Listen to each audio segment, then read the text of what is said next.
سيداتي وسادتي، أسعد الله أوقاتكم أينما كنتم بكل خير. أحييكم وأقدم نشرة أخبار المساء من الفضائية الإريترية والمستهل بالعناوين. وفد إريتريا يلتقي رجال أعمال هنود.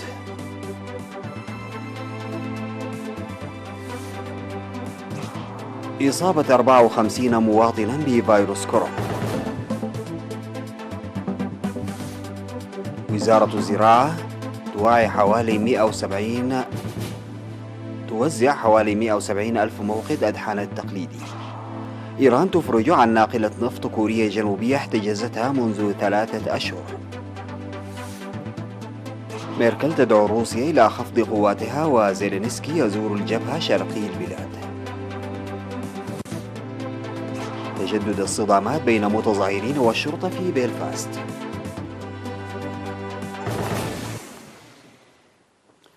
السلام عليكم ورحمة الله. التقى وفد إريتريا عالي المستوى الذي يزور الهند والمكون من وزير الشؤون الخارجية السيد عثمان صالح ومستشار الرئيس السيد يمال قبرآب، التقى برجال الأعمال الهنود المنضويين في اتحاد الغرف التجارية والصناعية.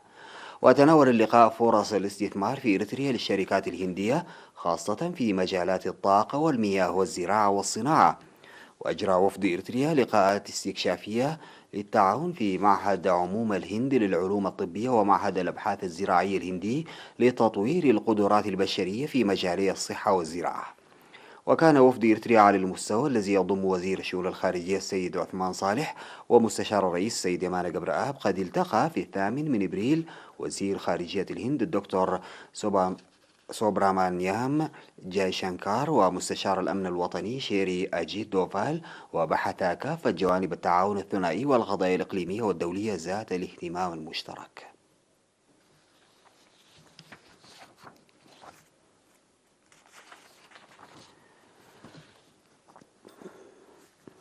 أعلنت وزارة الصحة أن الفحوصات المخبرية التي أجريت اليوم 9 أبريل في مراكز العزل في أقاليم القاشبرك والجنوبي وشمال البحر الأحمر وعنسبة أظهرت إصابة 54 مواطنا بفيروس كورونا. وكانت 29 من الإصابات في إقليم القاشبركة، 18 منها في قرمايكا، و5 في أم حجر، و3 في شامبكو، و2 في بارنتو، و1 في أديبرة، و22 إصابة في الإقليم الجنوبي، 10 منها في عدخالة، و6 في انداقرقيس، و4 في مندفرة، و2 في صنعفة، و2 في مصوع بإقليم شمال البحر الأحمر، و1 في مدينة كرن بإقليم عنسبة. بهذا بلغ عدد الإصابات بفيروس كورونا حتى الآن 3447 حالة إصابة، شفي منها 3166، ووفاة 10 مرضى، فيما لا يزال 271 مصابا يتلقون الرعاية الصحية في المستشفيات. وزارة الصحة 9 أبريل 2021.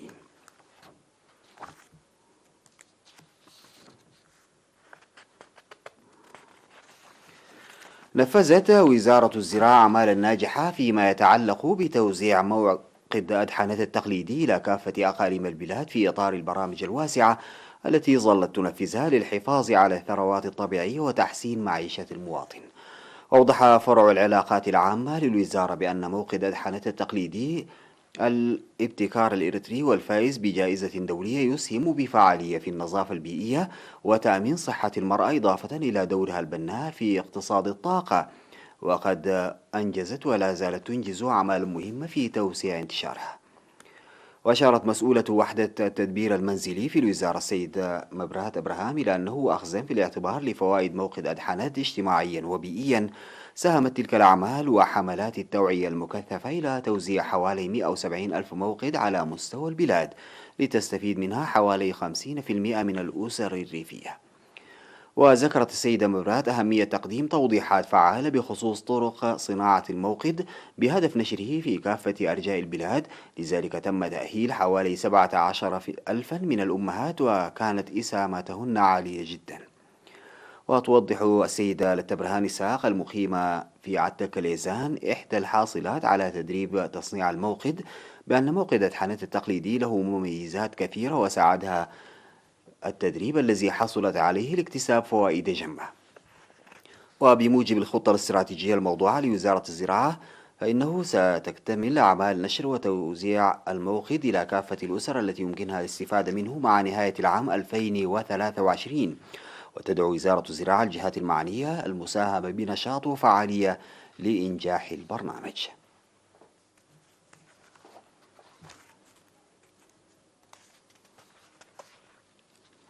يجري العمل لتطوير بساتين مديرية حقات التي كانت مقتصرة على إنتاج أنواع معينة للتوسع والتنوع الزراعي. وتمتلك المديرية أراضي زراعية تبلغ مساحتها 18 ألف هكتار، من ضمنها 657 هكتارا يمكن تسخيرها لتنمية البساتين، إلا أن الأراضي المنمى حاليا تعد قليلة جدا. وتشير المعلومات الواردة من مكتب وزارة الزراعة في المديرية بأن 48 مزارعا في 6 إدارات ضواحي ينشطون في مجال البستنة، ويتوقع حصاد إنتاج وفير من محصول البصل هذا العام. ويوضح السكان أن تنمية الأراضي التي يمكن تسخيرها لتنمية البساتين تسهم بفعالية في استقرار الأسواق وانخفاض الأسعار وفتح فرص العمل وتحسين الحياة المعيشية للمواطنين.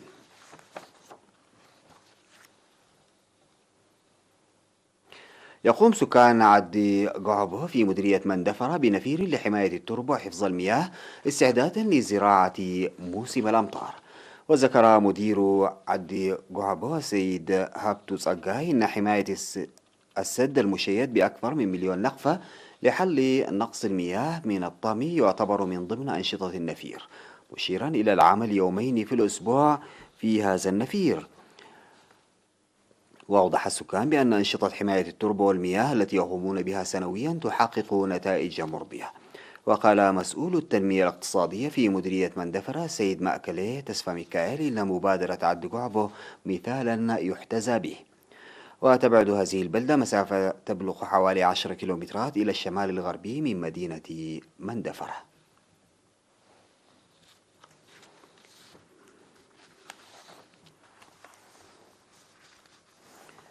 سيدتي سادتي، نتوقف مع فاصل قصير وأعود لمواصلة الأخبار.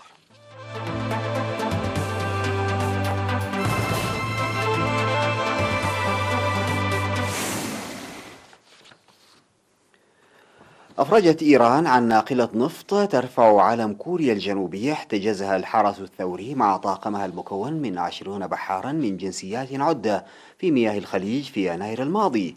وجاء احتجاز الناقلة في وقت كانت فيه طهران تضغط على سيول للإفراج عن أصول إيرانية ب7 مليارات دولار مجمدة في كوريا الجنوبية بموجب العقوبات التي تفرضها واشنطن على الجمهورية الإسلامية على خلفية برنامجها النووي. وقالت وزارة الخارجية الكورية الجنوبية في بيانها إن السلطات الإيرانية أطلقت سراح قبطان الناقلة هانكوكا تشيمي التي احتجزها الحرس الثوري الإيراني مع طاقمها المكون من 20 بحارا من جنسيات عدة، مشيرة إلى أن السفينة أبحرت بسلام.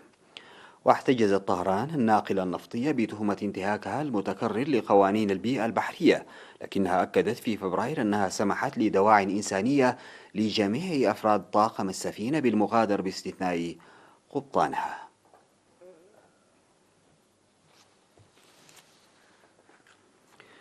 توجه الرئيس الأوكراني فولودومير زيلينسكي إلى الخطوط الأمامية للنزاع الدائر مع الانفصاليين الموالين لروسيا في شرق البلاد، حيث تتزايد الاشتباكات المسلحة في وقت حصلت كييف على دعم برلين التي طلبت من الكرملين خفض قواتها عند الحدود مع أوكرانيا.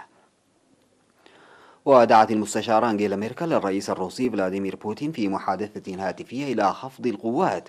وانتقدت كييف وحلفاؤها الغربيون موسكو في الأيام الأخيرة على خلفية حشدها قوات عند الحدود وأيضا في شبه جزيرة القرم، في وقت تندلع اشتباكات شبه يومية مع الانفصاليين الموالين لروسيا. وطلبت ميركل الرئيس الروسي بتقليص الوجود العسكري الروسي في شرق أوكرانيا للسماح بخفض التصعيد، بينما تقول موسكو إن تحركات قواتها لا تشكل أي تهديد.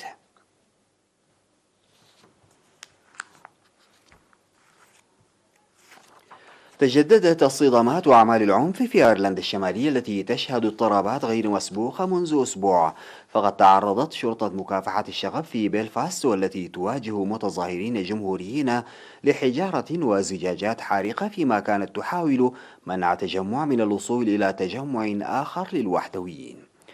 وتجددت أعمال العنف رغم دعوات إلى الهدوء وجهها رئيسا الوزراء البريطاني والأيرلندي لينضما بذلك إلى دعوات مماثلة من جانب قادة أيرلندا الشمالية سواء كانوا وحدويين أو جمهوريين، وسط أجواء من الغضب أججتها على ما يبدو حالة التفكك الاقتصادي الناجمة عن بريكزيت وتوترات قائمة بين سكان موالين للوحدة مع المملكة المتحدة وآخرين قوميين موالين لإيرلندا. وقالت دبلن إن الجانبين شددا على أنه ينبغي المضي قدما عبر الحوار والعمل على المؤسسات التي نشأت بموجب اتفاق الجمعة العظيمة الذي أنهى اضطرابات عام 1998.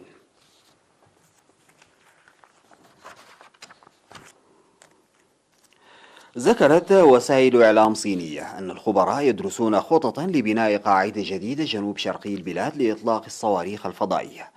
وطبقا للمعلومات المتوفرة فإن الخطط تهدف لبناء القاعدة الجديدة في مقاطعة جيجيانغ، وستخصص الصين لهذا المشروع نحو 3 مليارات دولار تقريبا، وستصرف من المبلغ المخصص للخطة الخمسية التي وضعتها للأعوام ما بين 2021 و 2025. وبحسب وكالات أنباء عالمية سيبنى في إطار المشروع المذكور قاعدة لعمليات الإطلاق التجارية لصواريخ الفضاء، ومن المفترض أن تستطيع هذه القاعدة تنفيذ 100 عملية إطلاق لصواريخ الفضاء سنويا. وتملك الصين حاليا 4 قواعد لإطلاق صواريخ الفضاء، وتعمل الصين بنشاط على تطوير برنامجها الفضائي الوطني، إذ تطور أقمارا صناعية للأرصاد الجوية وأقمارا للاتصالات وأنظمة الملاحة، كما تعمل على برنامج لاستكشاف القمر. سيداتي سادتي، انتهت نشرة أخبار المساء قدمتها لحضراتكم من الفضائية الإريترية. شكرا لمتابعتكم. السلام عليكم ورحمة الله وبركاته.